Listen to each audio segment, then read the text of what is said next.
We'll go back. Let's start from this. Okay. Our parents met in a trailer park. And when I say trailer park, not a mobile home park. Literal trailers.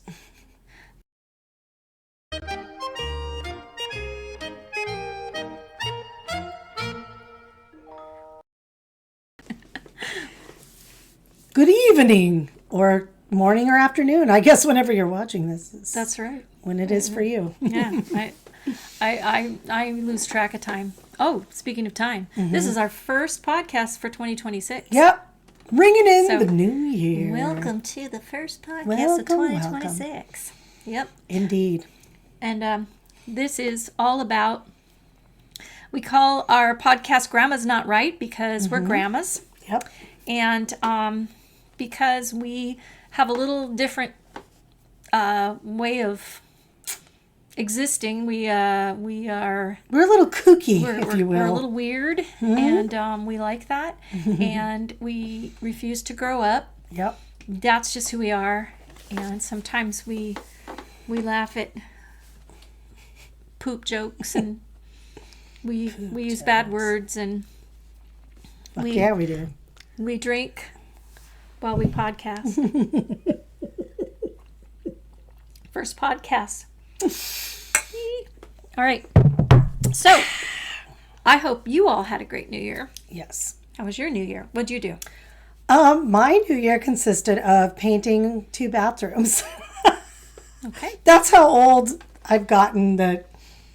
And then I think at one point someone said, "Hey, it's going to be New Year's in a few minutes." So I took my cowbell outside. Nice. Rang my cowbell, and then we walked back in and just went right back to what we were doing. So, what about you? I went to bed at 9 o'clock. Oh, man, you're so old. I was home by myself. I had nothing to do because Mike's band played. Sorry, man. I would have hung out, but I had bathrooms to paint. No, it's all right. I went to bed. I'm good. Anyway, so yeah. And it was just a whirlwind couple of weeks of holidays like the rest of y'all. Yeah. And here we are, starting a new year. And I didn't do my burning bowl yet, but Mike and I are going to do a burning pit. Ooh, we have a one of those, just those iron, fire pits in our backyard. Yep. The kind with the screen on top. So we're taking everything that we don't need in our pile of stacked paperwork and bills. I love that. And whatever. I wish I could do that. We're taking all of that and we're just going to throw it in there and sit outside and let it burn. That's very satisfying. We talked about having a segue from subject matter, to our whatever opening conversations to the subject matter. And I said, we don't need to do that. But I actually have one. You have a good segue? Awesome. Dude. Okay, what? Burning trash in a grandma's chimney on Christmas Day. Because I was just thinking, man, I wish I could burn all my stuff, but we're not supposed to do that. Right. And I remember being outside at her house, and you would see spout out of the chimney. And this is in San Bernardino, right on San Bernardino Avenue.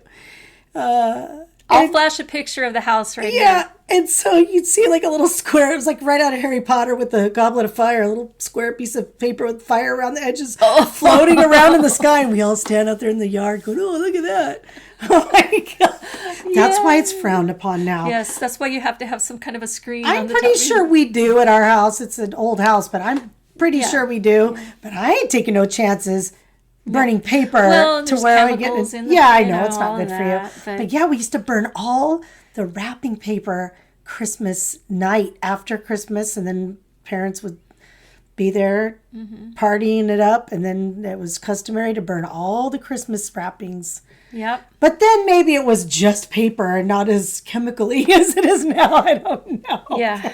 Who knows? Hey, everybody did it. It wasn't just us, or maybe it was. I don't know. Could have been the only Okies on the block doing it, for all I know. Yep. And that is a perfect segue for today's subject, which is we refer to ourselves as Caliokie. California Okies. Yes. Now, we're not so much that today, but the way we grew up, which was a wonderful kind of simple farm life type way of growing up. Now, when you get later into the 70s and beyond, it changed a lot. In the 70s, when we moved to a track house and my mom started going to school, and then she started working, and things changed, and a lot of stuff kind of in society changed in that mid to late 70s. So the old way of doing things kind of went away. But prior to that, I probably have more memories than Wendy because you're the older sister. I experienced the milkman bringing milk bottles to the house in glass bottles to the house because we never had milking animals on our big ranch. Big ranch. Yeah. It was a big ranch. To us back in the day. But it was a ranch that literally fed us, and it was a rented property, and we were like this much above being poor, really. So when I say ranch, it's not a ranch like you see today. It's bigger than a track home, but bigger yard. Than track home. Probably cheaper too in those days because nobody wanted to live that way. Well, we had a horse. Everyone was looking for modern at that time. But we had a horse, and there were goats, and I don't know. I was horses, like goats, geese, chickens, ducks, and then we grew tons of different vegetables and fruit, and so my dad could build anything, and he did. He built a lot of stuff. Oh, yeah. The whole family, my dad's whole family, and I'm sure also some of my mom's family, the men, knew how to do carpentry, plumbing, electricity. They did it all. And part of that is, we'll go back. Let's start from this. Our parents met in a trailer park, and when I say trailer park, not a mobile home park. Literal trailers. Their families both came out. My mom from back east. My family came out from Michigan, and our dad's family came out from October from Oklahoma. I was, my mom, as I was thinking, I was watching her wag her tail, and it threw me off. Anyway, so Oklahoma.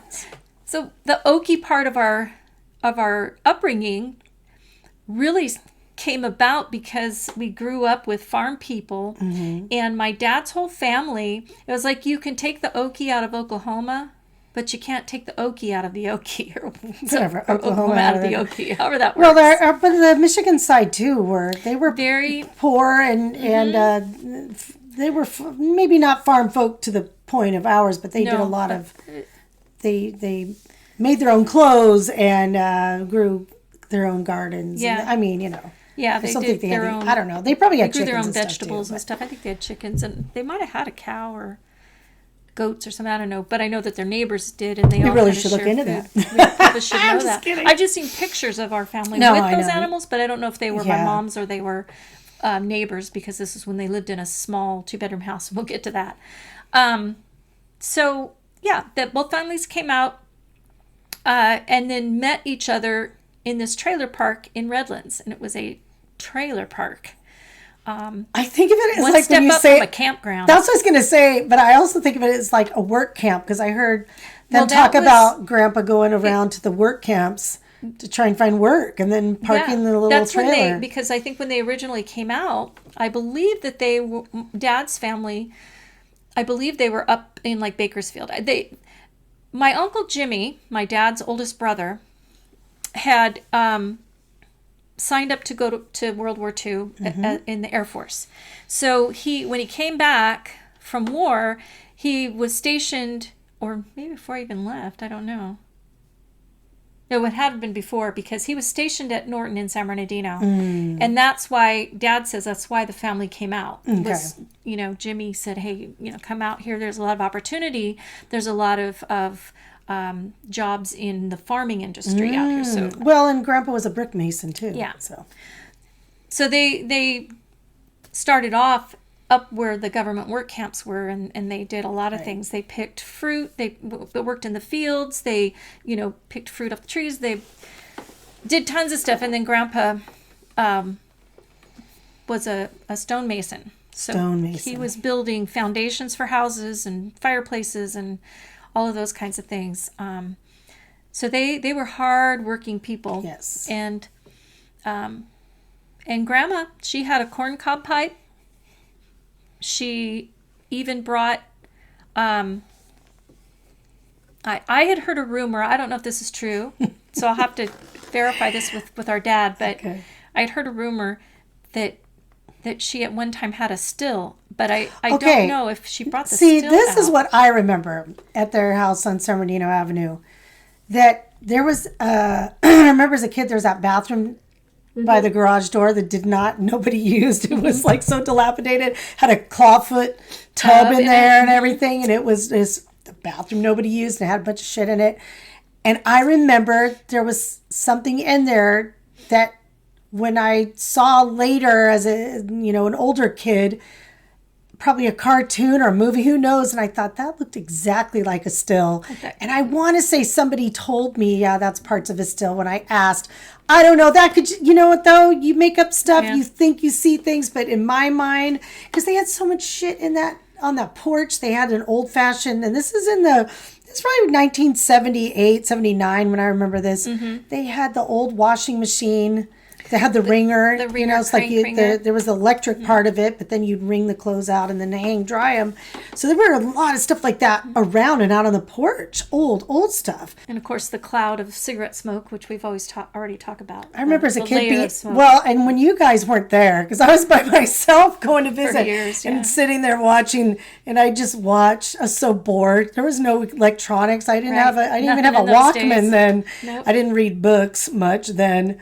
But I remember just watching the cigarette smoke from the cigarette, just watching it go, and then watch it dissipate as it gets to the top, and then just little things like that you remember. I remember they had that telephone in the little alcove. Oh yeah. There was a cutout in the wall. Mm-hmm. And then they had a place for a desk where you had the phone book, and gosh, remember those? They had the doves on the wall. They had a picture where it looked like Wiggles. It was a litter of puppies. Yeah, looked like something you went out of a carnival. It was like a old, bright colored picture of these bulldogs and their litter, like as artwork on the wall. Yeah. So the two families met, and once they got their act together, and they all ended up in this trailer park. They met and got their act together. Because they were trying to do odd jobs. I'm just kidding. Mom's family was doing. You acted like they were real fuck ups. No, what I mean is they were hopping all over California trying to find different work. So by chance, they were traveling and met each other in a tent and a trailer, basically trying to find work. So when they finally came to the trailer park, and they met each other, then they took the money that they had and they bought property on San Bernardino Avenue and built this house.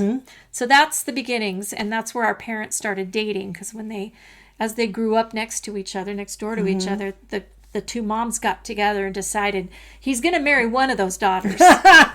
And he dated each one until my mom, who was the youngest, finally, she was the one who said yes to him, I guess.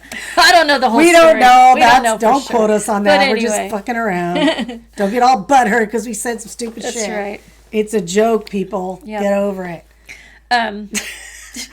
Wait, I got to say, though, because I know my mom told me the story when she talked about, we went across from Michigan to California, and we had this truck, and then, Grandpa had put a cover over it, whatever, to go, Mom, it pretty much sounds like a fucking covered wagon.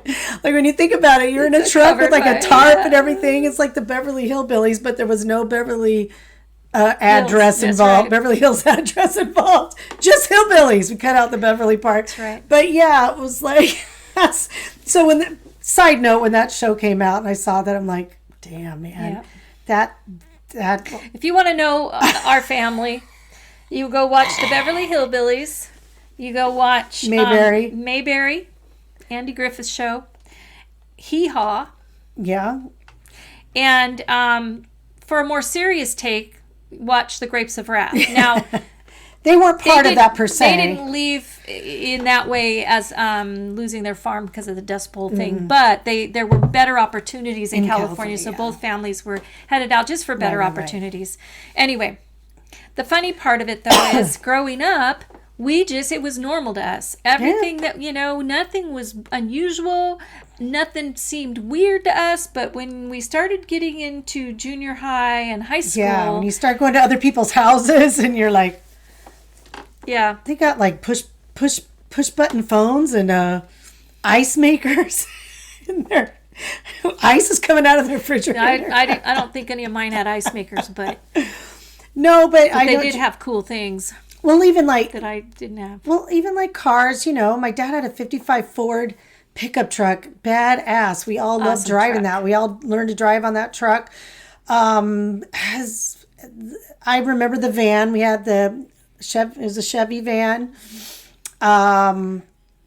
We've talked about them before in past episodes, but everybody piling into this van, even seats in the back. We take some folding chairs from a card table and sit. And by the way, back in the 70s, when you mentioned a folding chair, this was literally the idea of a folding chair. It looked like almost just a regular kitchen chair, and the bottom seat would just pop up, and then the legs would fold in. It wasn't like today's folding chair. Nope. But I just remember those. They were like copper colored, yeah. And you'd have just enough room behind the back seat and the freaking back doors where one person would sit in the chair in this way and someone across from you, your knees were almost touching.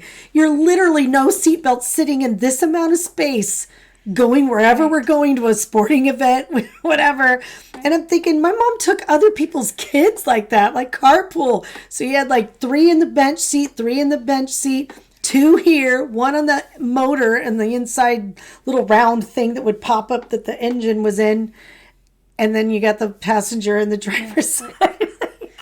And riding in the back of trucks was not a big deal in those days. In fact, growing up where we grew up, and get into a whole nother topic of discussion with where we grew up, the town we went to school in. But even when I was in high school, guys were driving their old pickups with their hunting rifles right in the back window, right behind their head. In California, that's not normal today. I mean, most of you would be like, what?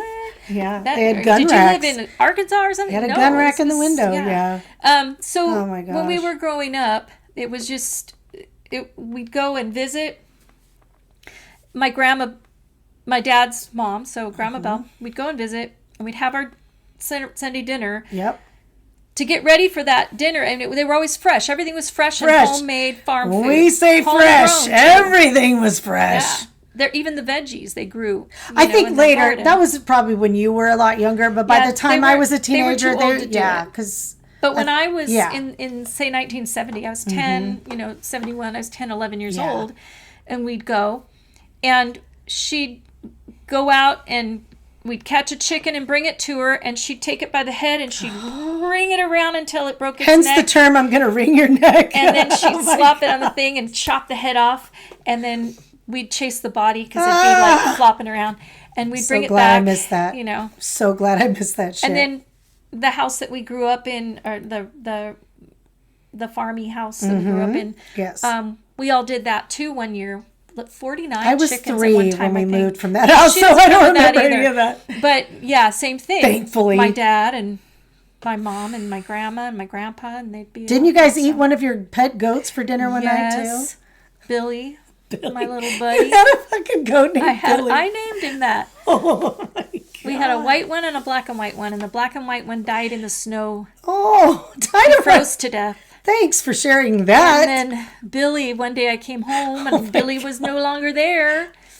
And I asked, and they wouldn't say anything. And then we ate dinner. And then they told me after dinner what we ate. What dicks. Yeah. My husband would say, you never name your farm animals. Like beefcake? They named beefcake. That's a whole other story. Another story. But... So the Okie way, right? It was the Okie way. I do remember though when I was a teenager or a young kid, so it had to have been somewhere between 77 or I don't know 76, 78. That one of my cousin's boyfriends, they said, "Oh, we're gonna go get the chickens," and my mom's all, "No, you're not going out there." And he came back and he had blood on him, and he goes, "Oh, that was fun." And I just remember that as a kid, like, "Oh my God, Dix, slow your roll." Well, and I know a lot of people do that today. I mean, there are people who still raise their own animals. Weird so I'm not. Yeah, it was normal for me because I'd seen it, and I grew up in that farm environment, which is the reason we're talking about this is because we realize how strange it is for our kids to even imagine. Right. That's what this whole thing's about. Sorry. Yeah, and I mean, up until about probably I want to say 1970, 71, maybe a little later, that's kind of just how things were. But then when we moved to the track house, we had no more animals. I think we ended up getting dogs and cats at some point, but we had no more animals. One family dog. From the time I think we got our first family dog when I was in 4th grade. So that was when we moved to the house Mom's in now. And and then other than visiting our grandparents, that whole life was just done. I loved it growing up, riding my horse wherever I wanted all over Yucaipa, and and just being barefoot and outside all day. Yeah, because even the track home, it was the first suburbs of Yucaipa, our little small town. We grew up in the first suburbs, and track home, actual track homes. And there were we didn't have sidewalks, but we didn't need them. But me and my friend would go out every day in the summer, and it would be something different we'd played. It'd either be tennis. Oh, well, let's throw a football today. Let's throw frisbee. It was let's go skating. Every day there was something to do different. We all knew how to do shit. And that was that's when we kind of woke up. Yeah. There's other people are doing other shit. Yeah. The life that we lived, and so we call ourselves Caliokie because at that time in our life, it's like there's this. For me, because I'm the youngest, there's such a mix. I have seen both sides of it. I think for me, I was so far removed from it that by the time I was junior high and high school, well, I'll give you an example. This is my poor woe is me moment when I told my mom that I am no longer shopping out of the Sears catalog. And I'll never forget, it was 7th grade, because 6th grade, the school was 6th, 7th, and 8th grade, junior high. And I'm like, all right, 6th grade, you're kind of just getting started. And then by 7th grade, I said, no one shops out of the Sears catalog. I want to go to the mall like everybody else. And then she goes, well, this is the amount you get. And the amount I got was not a lot. And so I only got a few outfits. And boy, I had to make those outfits work. But yeah. So just stuff like that. It wasn't even about being poor, because I found out later that there was money for a lot of stuff. We went on vacations. Our parents spent money on things like vacations, or, if something was broken, it got fixed, whether my dad did it or we bought it.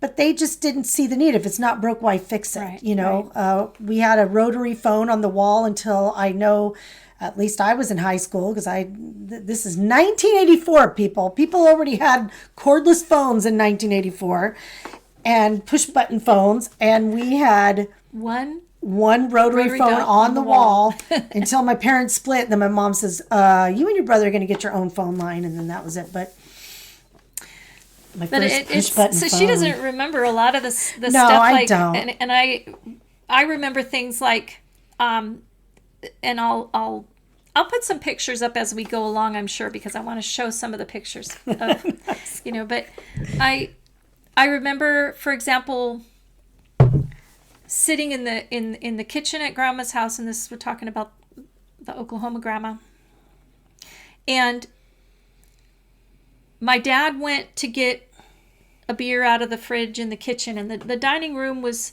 in this really cool little bay window in the farmhouse. Cool house. And so everybody was sitting there, and my dad went in the kitchen, and Grandma was sitting at the table across from me, and this must have been like 1979, so it was a little later. It's like 1979, because I had my first husband with me. It was his first time visiting. Oh, yeah, I do remember this story. So, and Grandpa died like 3 years after that. Yeah. So we were sitting there. We didn't have kids yet or anything. We were just sitting there waiting for dinner. And my grandma yells to my dad, who's in the kitchen, Hubert, are them peas a-boiling? And my husband's face was like, what the God? Oh, my gosh. The look on his face, and I could tell he was trying not to laugh.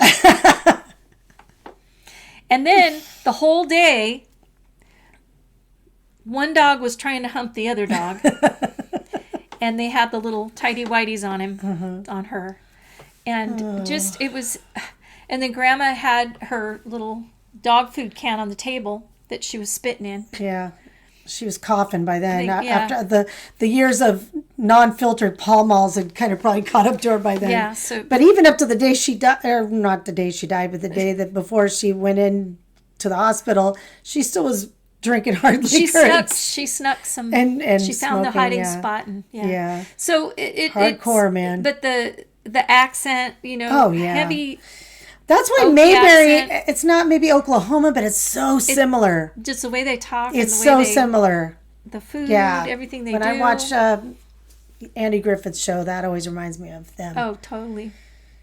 In fact, even the characters hanging out in the barbershop, because their dad had a gas station and the same character. And we've talked about this before, I think, on another episode, but he had the characters hanging out at the gas station. Remember, like he had Bill, or what's his name? The one that went boop, boop. Yeah, well, I don't want to say names, but yeah. He looks like not Laurel, what's the guy? Oh, Wimpy from the hamburger. The hamburger, that guy. Yeah. That's what he... My dad had a friend that looked like that. He kind of looked like Wimpy. And from Popeye. Yeah, and he had a, and I'm not making fun of people that have, he probably had a stuttering problem, but... It only came out when he drank. And he would go... beep, and then he'd beep, and then he'd start talking, and as a kid you think that's like I've never seen that before, so it was funny at the time, but it's sad. He was a sweet man. He was a very sweet man, but he had that was. But then there was another character that hung out that my mom despised. He would sit there and he I think he was in the Navy. He had like his Navy tattoos, and he'd drink and he'd sit there with his arm on the candy machine or soda machine, whatever. I just remember, and one time she came in and he goes, "Oh, the little woman." He just said stupid shit like that. And my mom loathed him. He was just a misogynistic asshole. And my dad's out there working on people's cars with a cigarette hanging out of his mouth, which, by the way, I'm not making fun of my dad for that. He wasn't the only one who did that shit. Right. But it's just funny looking back now, that kind of stuff. Like I said, our kids will never ever know what this is like, this whole different life we lived. Yeah, man. I remember Grandma sitting there, even as a kid.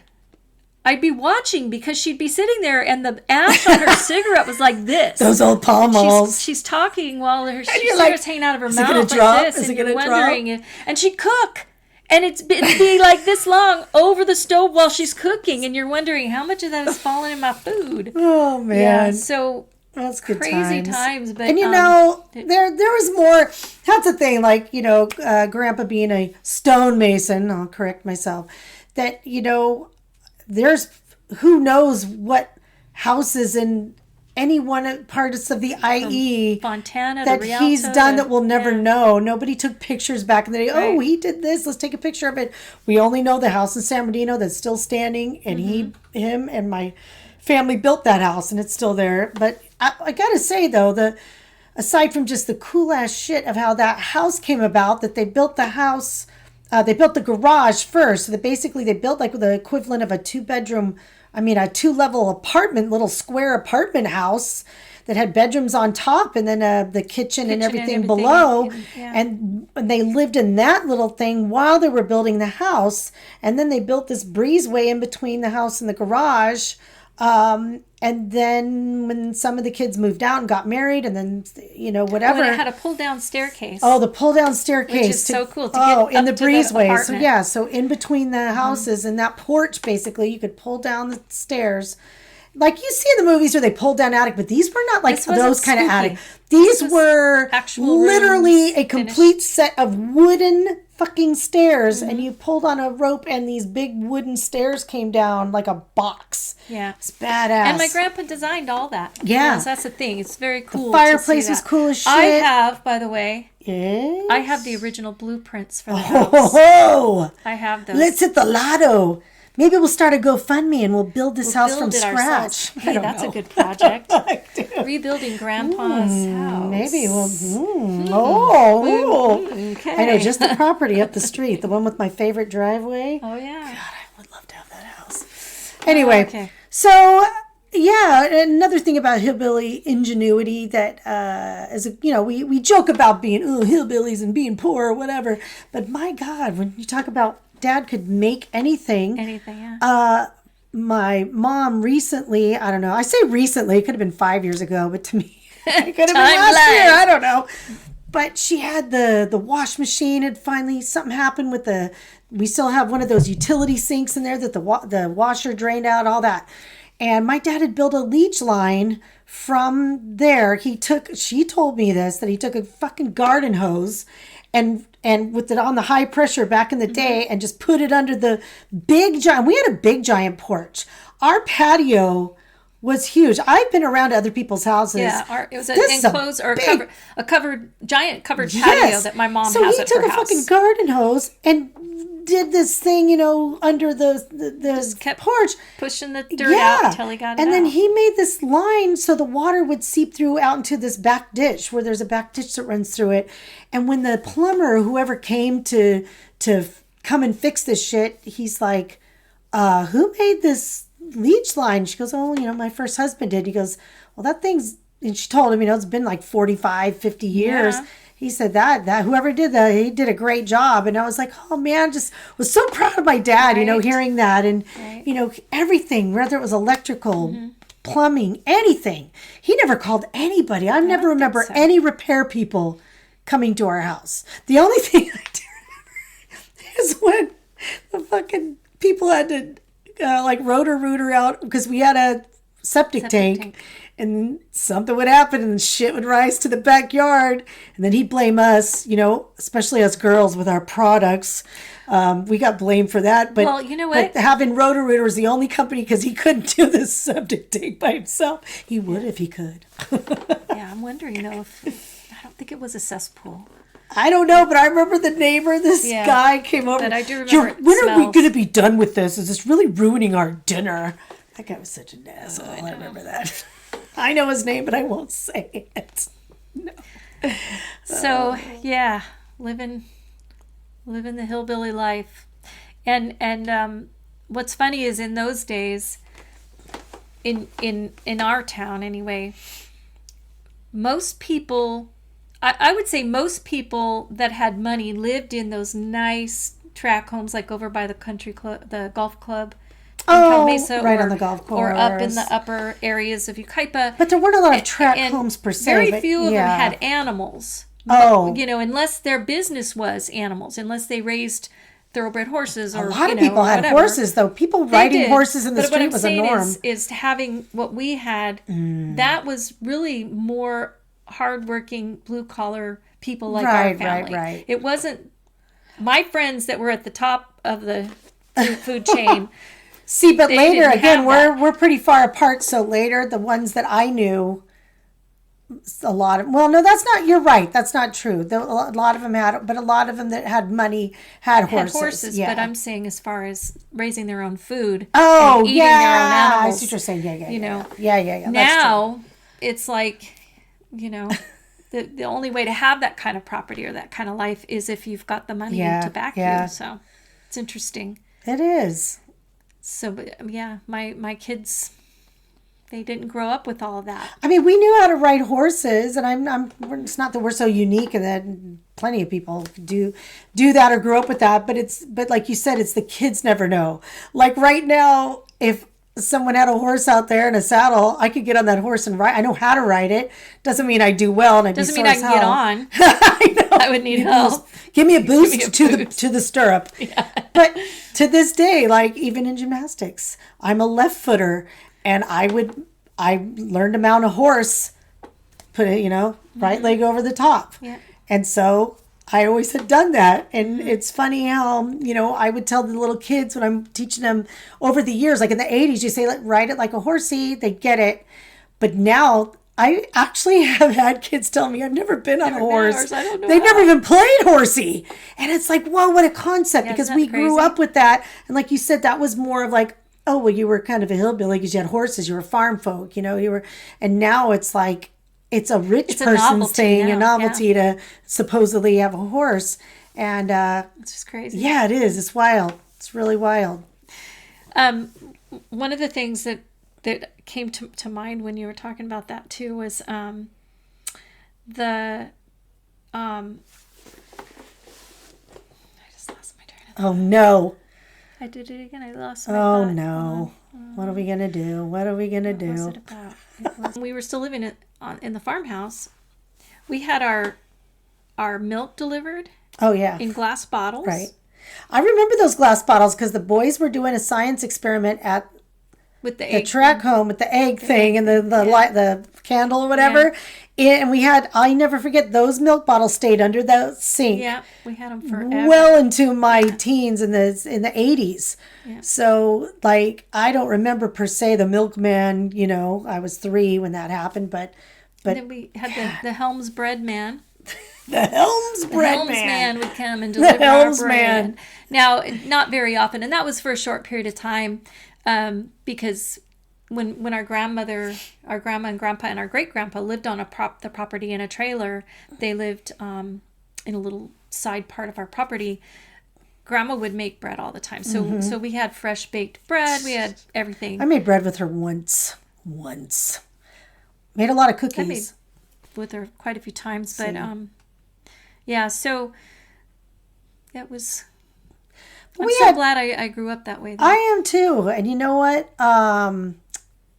It's kind of you know, our grandma did a lot of crochet and knitting. She knew how to do all that, and I laugh because my mom knew how to sew. It just wasn't something she enjoyed or wanted to do. I think she did it out of necessity, and that's what she learned.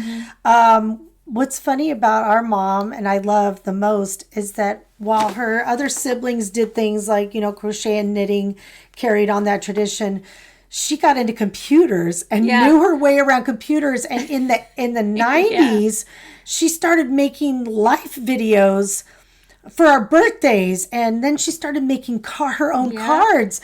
And she could Photoshop the shit out of stuff right now. And she's in her 80s. Unbelievable. And she could have worked for American greeting cards. And it's just funny that she once said, "Oh, I wish I would have been like your aunts and my mom and crocheted and knit." And I go, "Mom, they couldn't even imagine doing this computer stuff." And I don't think she could understand that this is a hobby you enjoy. You don't have to do what they did. Right. There's no rules. Mom, when you watch this... Yeah. Just saying. This one plays bass. I don't knit or sew. Like, I know how to sew. You know how to sew. I tried crocheting a little bit. I made a scarf and it was like this. I haven't tried to make anything. It was funny. I gave it to Amelia so she could play with her dolls with it. She goes, "What's this?" I go, "I made that scarf." And it was wavy on purpose. Not even a symmetrical wave. It's like, so yeah, I am too. I'm glad. So many great things. And I mean, and it's great fodder for comedy. No, I'm kidding. That's terrible. We learn, well.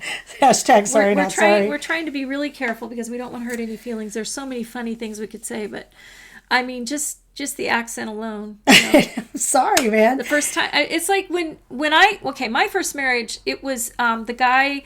He was one of 5 boys raised in a military family, whose father had been in the military for 26 years, and the mom was like the epitome of the perfect housewife, like you watched on TV. A working housewife. And she did work full time later when the boys got older. Right. She became a nurse, and she was wonderful. They were nice people. But what I'm saying is the difference between how he grew up and how I grew up was so far apart. It was doomed from the start. And so the first time I said guitar, because I grew up with my dad calling his guitar a guitar. A guitar. It was Italian dressing. The first time I said, "Do you want some Italian dressing or do you want ranch dressing?" He's like, "Italian? Do you say idly?" And I was so humiliated, you know. But it was like I grew up with. Okay. My family spoke with a total Okie dialect. Here's the thing, though. Here's the thing. I'm sorry. I'm going to call my mom out on this one. Maybe she changed over the years, but she called it a wash rag. Washington. But she didn't say. I never remember her. Right. Stuff, but I never remember hearing her say Washington. You know what I mean? So I think a lot of it is just that it's left over from, you know, so yeah, you're going to associate certain words, like you said, Italian dressing. I forgot about that one. That's so good. And I have to say that because of all of the constant comments that were that I was getting on those early years. And then when I started going to college, I started college after, well, I went to a few college classes right after graduation, but once I got married, I didn't go back to college until after I had my first daughter. That was in the 70s, And why did you need to go to college? Well, and the thing is you stay at home and be a housewife. But I when I got my first job and things like that, I started paying attention to how people were speaking because I felt so stupid. I didn't want people to think I was stupid. Right. So I was very careful about how I talked, and then and then writing, I made sure that I was grammatically correct. I wanted to make sure that I was using correct sentences. Even when I text, to this day, I text incomplete sentences, proper punctuation and everything. I can't help myself. I remember, I want to say, I had to have been the 90s or early 2000s. We had, I'll tell you who it was later, if you even remember.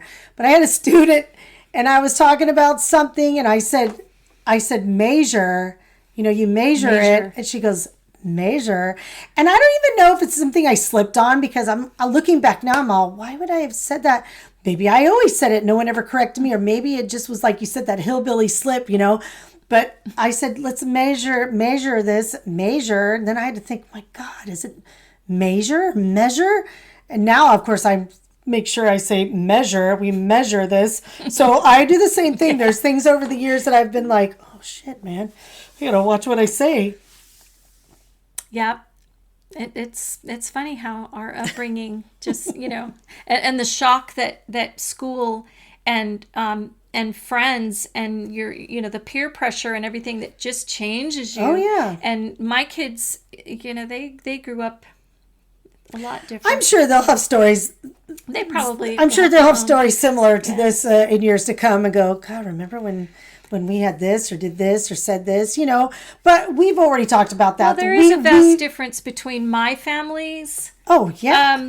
There's a big difference. Economic status and their father's, both sets, their father's economic status. Yeah. It's vastly different. So they already see the difference in that alone. But anyway, I'm really proud of how we grew up.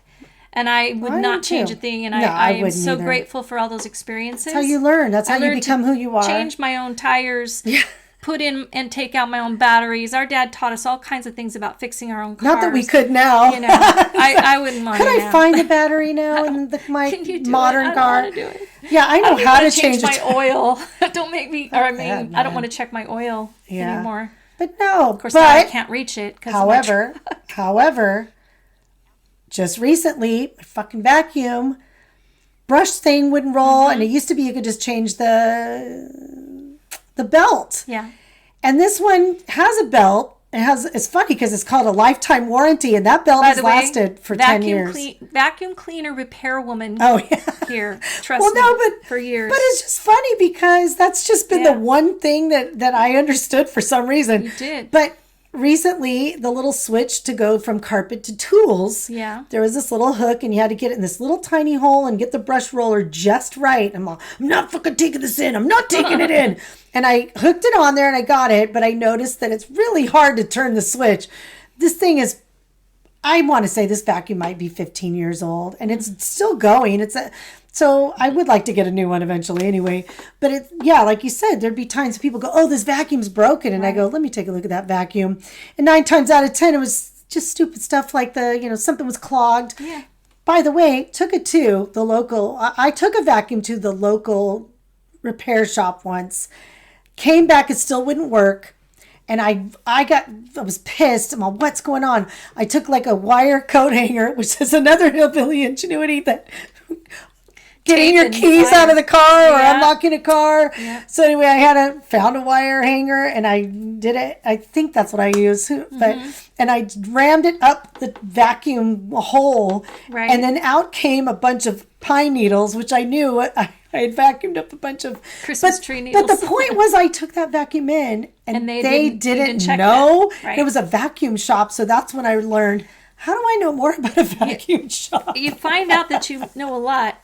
I'll tell you though, our mom's mom, grandma, our other grandmother, she was the type that she would, and one of our aunts for sure, that they'll try anything. They'll try to fix things themselves. They weren't afraid to try anything. And I think that we got a lot of that. I remember my first marriage, we had just moved in to this little place, and the oven wasn't working. And I remember thinking, okay, it wouldn't come on. I knew that the pilot was lit, but the oven wouldn't come on. So I kept looking at this thing that was sticking out, that was on the top of it. It was just this long piece of metal with a wire that went in. And I thought, that's got to be like a thermostat or something. You know, that's got to be something that tells it to light, right? Right. And that's what I was thinking. So I remember I called the hardware store in town, and I explained the situation, and I said, can I just buy that piece? Can someone come out and fix it for me? And the guy said, well, we do sell that. He said, it's not really hard to put in. I could kind of explain it to you if you want to try it. I said, sure. And this was in 1981, 1980. Okay. Probably 1980, somewhere in there. And so I went and got the part. He kind of explained it to me. And I just I bought a couple tools because we didn't have any tools at our house. So I grabbed a couple tools, bought those, brought them home. And I did what he said, changed it, turned on, and it fired up. I felt so good. Oh, yeah. I felt so good. And then I baked something for dinner that night on purpose because, yay, our oven works. My husband comes home and he says, what smells good? What is that? And I said, I'm baking something. He said, baking? I thought the oven was broken. I said, it was the thermometer. So I went and bought one and put a new one in. He goes, you did not. And he said, how much did the repairman cost? And I said, I did it myself. No, you didn't. Yes, I did. You know, it was that kind of thing. And so it's like, you know, we learned all these things, and I have so many other stories, but this is going to go on forever, but. Because we changed the fuel filter on my car that one time. And it didn't take 2 12-packs of beer to do it either. No. And we were in the rain, and you're holding an umbrella of me because my husband at the time was on a tour. And she helped me. It was a friend from high school, and I told him what was going on. And he told me what to do. It was the fuel filter. And then, it was in that old 78 Ford Granada. And you held the umbrella while I changed the fuel filter. And I was so proud of myself. So, you know, we and that's all because of how we grew up. Yeah. So thank you, Mom. And Dad. Thanks, Dad. Thanks, Grandma and Grandpa on both sides. Definitely. For the wonderful treasures that you gifted us. There's so much more. There's gardening. Yeah, there's so we many already went things. over cars. There's so many things. For me, not so much cooking because I don't like to cook. I didn't get that, but they really cooked for survival. There wasn't like, hey, let's share the latest recipe and This is how we. But our mom was a hard-working mom, and that just wasn't her thing. Both our parents were just really. Yeah, my mom could cook, but she didn't. It was just too hard. Like with 4 kids and going to school and then becoming a nurse and and then she was a single mom with 2 teenagers at the time. Like that was tough, and she did really good. Yes. And I just didn't get the bug. I still don't. I cooked pasta for her tonight, and it was great. It was painstaking. It was fine. It was painstaking for me, I'm saying. Oh. I don't like it. I don't like doing it. Try not to buy fast food, man. I know. Good for you. That's awesome. I'm proud. Proud of you too. But I did buy the $4 sauce instead of the $9 sauce. Fuck that. Right. Sorry, sis. That's all you got. It's okay. All right. So anyway, Caliokie girls. And we finally, I think, have probably outgrown that. But we like to go back and revisit. It's fun. Good times. So good times. Yeah. Thanks for joining us. Yes. We'll see you on the next one. Bye. Bye.